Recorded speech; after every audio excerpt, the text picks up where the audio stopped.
भगवद गीता में श्री कृष्ण ने कहा है कि कर्मों का फल हमें उसी तरह ढूंढ लेता है जिस तरह एक बछड़ा हजारों गायों के बीच अपनी मां को ढूंढ लेता है। कर्म फल इंसान को भोगना ही पड़ता है। हमारे किए गए कर्म हमें ढूंढ ही लेते हैं, फिर चाहे वो कर्म अच्छे हो या बुरे। लेकिन हम लोग इस बात को ज्यादा सीरियसली नहीं लेते और हमें लगता है कि कर्म फल जैसा कुछ नहीं होता। हम अक्सर उन लोगों को बारे में बातें करते हैं जो दूसरों के साथ बुरा करते हैं, लेकिन फिर भी कोई उनका कुछ नहीं कर पाता। यही सोचकर हम में से ज्यादातर लोग बुरे काम करने लगते हैं। हम ये भूल जाते हैं कि कर्मों का हिसाब कभी भी तुरंत नहीं होता। किसी के साथ बुरा करने वाला भले ही आज सुखी हो, लेकिन कभी ना कभी उसे उसके कर्मों का फल भोगना ही पड़ेगा। बहुत समय पहले की बात है। शहर से दूर गांव में एक दुकानदार था जो अपने ही गांव के एक व्यक्ति से रोजाना 1 किलो मक्खन खरीदा करता था। वो दुकानदार कई सालों से उस व्यक्ति से मक्खन की खरीदारी कर रहा था।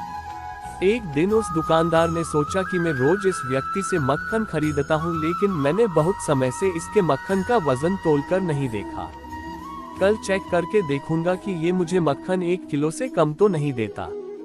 अगले दिन जब वो व्यक्ति मक्खन देकर गया तो उस दुकानदार ने मक्खन का वजन किया और देखा कि मक्खन सिर्फ 900 ग्राम है। उस दुकानदार को काफी गुस्सा आ गया। वो व्यक्ति गुस्से में गांव की पंचायत के पास गया और उसने उस व्यक्ति की शिकायत कर दी। गांव की पंचायत बैठी और उस व्यक्ति को बताया गया कि तुम पर इस दुकानदार ने धोखा देने का आरोप लगाया है। तुम इस दुकानदार को देने वाले मक्खन के वजन में हेरा फेरी करते हो और हर बार तुम इसे 1 किलो मक्खन की जगह सिर्फ 900 ग्राम ही देते हैं। क्या तुम्हें अपनी सफाई में कुछ कहना है? वो व्यक्ति बोला, सरपंच जी, मैं तो एक गरीब आदमी हूँ, मेरे पास वजन तोलने के लिए सही माप नहीं है। मैं रोज इस दुकानदार से अपने लिए 1 किलो गेहूँ खरीदता हूँ और अगले दिन उसी गेहूँ को तराजू के एक तरफ रखकर इस दुकानदार के लिए मक्खन तोलता हूँ। अब आपको जो भी पूछना है इस दुकानदार से पूछिए। पंचायत में बैठे सभी लोगों को पूरी सच्चाई समझ आ गई और उन्होंने उस दुकानदार को गांव से बाहर करवा दिया। ये छोटी सी कहानी हमें ये बात सिखाती है कि जैसे कर्म हम करेंगे उसका रिजल्ट भी हमें वैसा ही मिलेगा। हमारी चालाकी ही हमारा नुकसान कर देती है।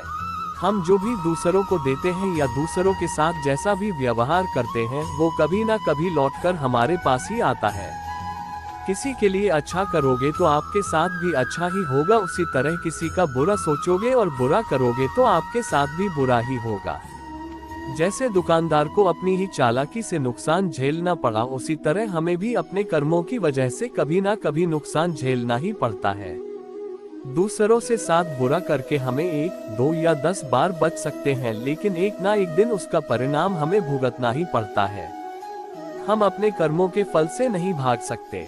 बुरे करने वाले के साथ बुरा ही होता है, फिर चाहे वो आज हो या आने वाले 1 साल बाद। उसी तरह दूसरों का अच्छा करने वाले के साथ भी अच्छा ही होता है।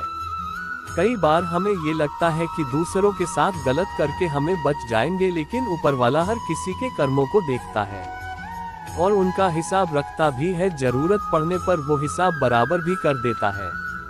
इसलिए कभी भी कोई गलत काम ना करो और ना ही कभी ये सोचो कि उल्टे सीधे काम करके हम बच जाएंगे।